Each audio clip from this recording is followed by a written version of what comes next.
Olá, estamos de volta com o programa Mais Saúde, aqui pela TV Campos de Minas. Nosso convidado de hoje é o psiquiatra Dr. Demétrios de Luna Lopes Benevides. Ele está falando um pouquinho para a gente sobre alguns transtornos. Dr. Demétrios, estávamos falando no primeiro bloco sobre a ansiedade. Fala um pouquinho para a gente quais são os tratamentos. Os tratamentos que a gente tem são medicamentosos, primeira linha de tratamento.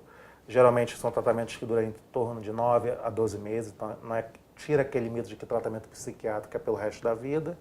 Geralmente o paciente com 1, 2 meses de tratamento já está com uma ótima resposta ao tratamento, sem sintomas, e a gente faz aquela manutenção do tratamento para quando retirar a medicação ele não ter recaída dos sintomas.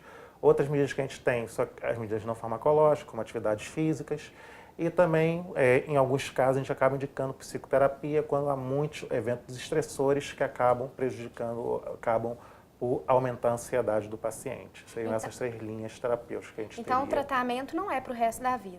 É de acordo com o paciente vai evoluindo, vai melhorando, esse tratamento vai reduzindo. Exatamente. Ainda mais no transtorno ansioso, a gente não tem o protocolo, geralmente, não vai um tratamento além de 9 a 12 meses. Geralmente, antes disso, o paciente já está bom.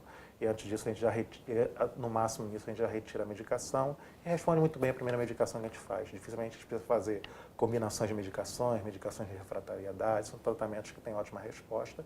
Claro, desde que o paciente procure quanto antes o tratamento. Também, quanto mais grave já procurar, mais demorará a resposta. Vamos falar um pouquinho sobre depressão, Dr. Demétrios. O que é a depressão? O que muita gente acha que a depressão é só aquela tristeza, mas vai muito além disso. A depressão, além do humor triste, que caracteriza geralmente por aquele choro fácil, sem motivo, ela vem acompanhada com desânimo, a pessoa está totalmente desanimada, sem vontade de fazer as coisas, perda de prazer em atividades que antigamente ela tinha prazer,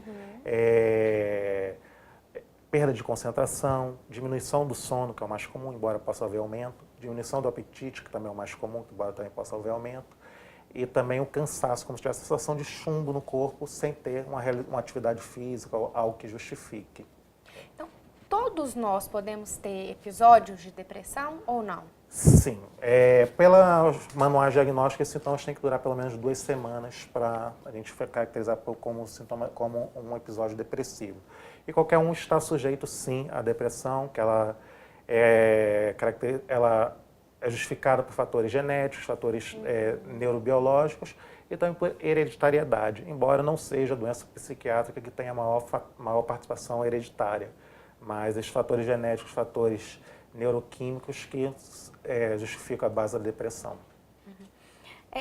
Pode ocorrer sem ter algum motivo aparente, quem tem depressão? Pode. Muita gente acredita que a depressão, por exemplo, vai ocorrer depois da morte, do falecimento de algum ente querido, da perda de um emprego, de alguma situação que acaba gerando o que a gente chama, gerando uma certa tristeza. Na verdade, não. A depressão ela pode ocorrer até mesmo pessoas de alto nível de renda, com alto grau de escolaridade. Então, qualquer grupo pode estar desencadeado a depressão. Que a gente tem que diferenciar a depressão, de fato, de uma reação de luto, que é o que ocorre geralmente quando a gente realmente perde um ente querido, quando a gente perde um emprego. Então, são fatores diferentes, vão ter tratamentos diferentes, abordagens totalmente diferentes e prognósticos diferentes. O tratamento para depressão é para a vida toda? Também não. Agora, a depressão também tende a responder bem à medicação, principalmente se a gente vai dividir a depressão em episódios leves, moderados e graves. No episódio leve, o paciente não consegue trabalhar. No episódio moderado, ele tende a não conseguir mais trabalhar. E no episódio grave, já tem pensamento sobre morte, ideação suicida. E não quer sair de casa, vai começando até chegar no grave, vai começando, você não quer sair de casa, Exatamente. não quer fazer mais nada. Então, claro que no momento que for entrar com a medicação, se for entrar num estágio mais leve, a chance de resposta vai ser mais rápida e o tratamento também vai ser mais curto do que, por exemplo, no paciente que já esteja com planejamento ou ideação suicida, até já tenha tentado o suicídio. Como evitar esse estado depressivo para melhorar a qualidade de vida? Por exemplo, até mesmo reconhecimento de colegas de trabalho.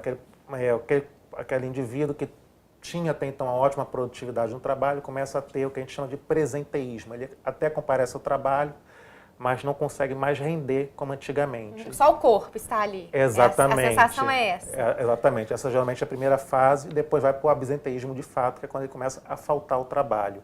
Então, e também a própria família já observar padrões de alteração de apetite, paciente que tinha um apetite normal começa a diminuir o apetite, tinha um sono normal, começa a dormir poucas horas, acorda cedo, podia acordar 6, 7 horas da manhã, começa a acordar 4 horas da manhã. Então, esses já são primeiros indícios de que um episódio depressivo está iniciando, e uma abordagem nesse momento trará melhores resultados, e resultados mais breves do que uma abordagem, por exemplo, num paciente que já esteja com a ideação de morte. Doutor Demétrios, a gente vai fazer mais um intervalo. No próximo bloco a gente vai falar um pouquinho sobre o transtorno bipolar. Você de casa, não saia daí, a gente vai para um breve intervalo e volta já.